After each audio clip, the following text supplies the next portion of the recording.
بسم اللہ الرحمن الرحیم۔ السلام علیکم۔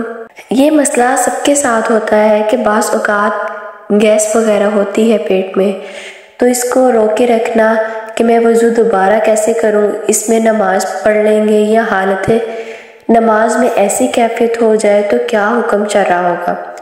دیکھیں صراحت نبی کریم صلی اللہ علیہ وآلہ وسلم نے اس چیز سے منع فرمایا ہے، فقہ کرام نے مکروہ تحریمی قرار دیا ہے۔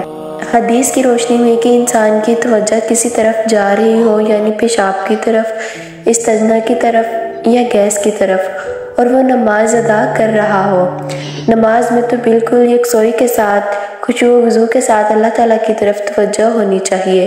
تو اگر ان گندی اشیاء کی طرف توجہ ہوگی تو یہ لازم سی بات ہے، یہ خوراک چیز ہے اور بے ادبی ہے، اور اس حالت میں نماز پڑھنا مکروہ تحریمی ہے۔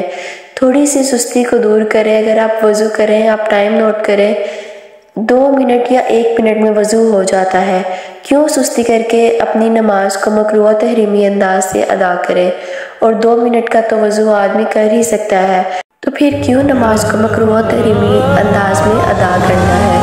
حالت نماز کی حالت میں انسان بالکل نارمل ہونا چاہیے، اس کے دل و دماغ میں کوئی بات نہیں چل رہی ہونی چاہیے، صرف نماز کی طرف ہی سارا دھیان ہو، توجہ ہو، کسی اور بات کی طرف تھوڑی سی بھی توجہ نہیں جانی چاہیے۔